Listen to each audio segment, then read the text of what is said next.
Tankers, welcome back to another one of my videos. I am Blitz, and today I'm going to be talking about the Glacial 112, which is a Tier 8 Chinese premium heavy tank that has just hit the store today for a fairly reasonable price tag of 7,500 gold.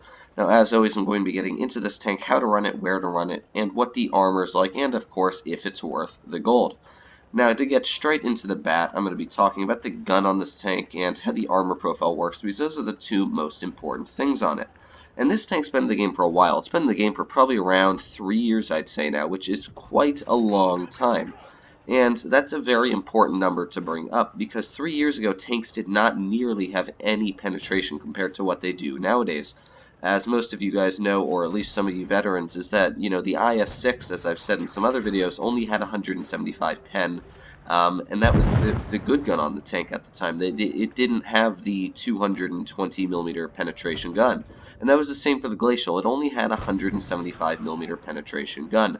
However, I'd say about a year and a half ago, they gave it a 215 penetration gun.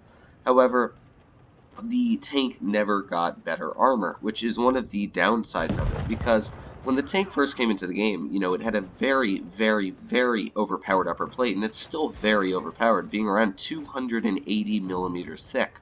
And that is completely impenetrable by pretty much every tier 8 and 9 in the game, unless you're like an RHM, or you're an IS-5 shooting heat shells. But the upper plate on this tank is pretty much regarded completely impenetrable for me. But the issue is that there's this huge lower plate on it, and the tank isn't very fast. It only goes 32 kilometers per hour. Not to mention, it's added with a very, very slow power-to-weight ratio, only around 13. So with those two numbers combined, it's not a very quick tank at all. And not to mention, this has the same gun as the WZ-111, and pretty much the same gun as the IS-5. So if you hate that terrible aiming time where you just have to keep aiming and aiming and aiming, this is one of those tanks, which is just a little bit of a shame for me, because this tank is unique looking. It's got 10 out of 10 for the style and looks of it. I think it looks amazing. However, it doesn't perform as well as I really hoped it would. You can see there that aiming time is just dreadful. Even when I'm fully aimed in, the accuracy is just completely awful. You're going to barely even hit 50% of your shots. And one really big downfall about this tank compared to like an IS-6 is that the shell velocity on this tank, and by the way, look how bad that aiming time is, but the shell velocity on this tank is awful. It's only 900.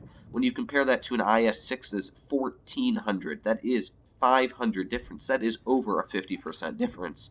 So, the question is why would you give this tank a worse gun than the IS-6? I don't understand why they would do that, judging that they added both of these guns around the same time to both of these tanks. And not to mention, this tank is very weak side armor. It doesn't have the Russian side armor, which is overpowered. It has Chinese side armor. And if you've paid attention to the Glacial 113, the side armor isn't very great at all. It's not like the spaced armor that an IS-5 gets or an Object 252U gets. And I'll show you guys the armor in just a little bit. But you can see that the 32 kilometer per hour top speed, it's not bad because the tank's able to stay at the top speed very effectively. But when you pull out tanks like the Object 252U and the IS-5 and the IS-6, they're all quicker than it. And they might not be a lot quicker, but they still are quicker, which means that they're going to be able to flank the enemy. You can see it's just not a super quick tank, and that can really get to you in some battles, because the difference from going 42 kilometers per hour and 32 can really change the course of an entire game, just because you're able to push in spots and some spots you're not.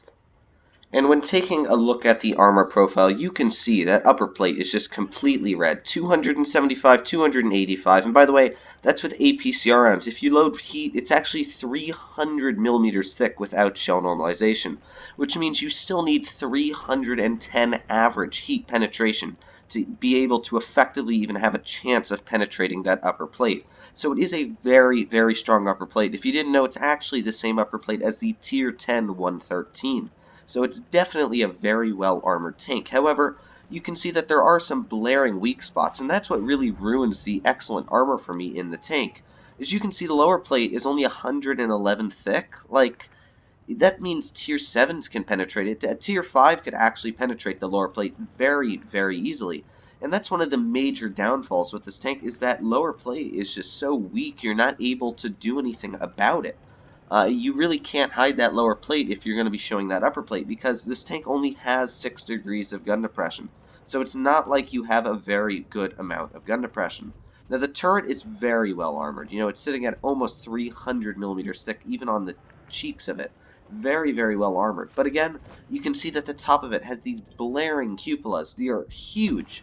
And, you know, this tank is excellent at face hugging because it's got that overpowered upper plate. You will bounce everything when you face hug. But then, oh wait, it has these huge cupolas on the top that are only about 169, 170 thick, which means that as soon as you try face hugging people and they use their little brain and they figure out, oh wait, I can just shoot the roof of it, it makes this tank completely rendered useless, because now you're going to have a harder time penetrating them, and they're just going to keep shooting you in the turret. Not to mention, this tank has a bit of a bug where you can actually shoot the back of it, and it's only about 120 thick if you shoot the back track wheel when it's side scraping. And I've had this bug happen quite a bit, but it's only about 120 thick. And because of that, you can actually get overmatched in the side. Now, it's not bad at side scraping by any means, but to be able to pull out, the gun is at a very odd position on the tank where it's, you know, like 75% in the front. So what that means is that when you pull out, it's not very effective at pulling out because it's going to make your sides very weak by the time you're able to side scrape a shot into the enemy. So that is one thing to keep in mind. Again, look at that aiming time. It's just not good at all. And it's pretty much the same as like an IS-5. And you know, one of the main reasons why I really think this tank is worth it, and by the way, I just want to add, you know, I don't think the Glacial is a bad tank at all. It's not a bad tank. I am, you know, saying bad things about it, but it's just because it's been in the game for a while. It's definitely not a bad tank. You can see I'm able to bounce shots. I'm able to deal damage in it. If you play sensibly and you use your armor effectively, you will do well in the tank. It's definitely not a bad vehicle, but the issue is it's pretty much average. And because it's not a fast tank, it's going to get very boring after a while to run.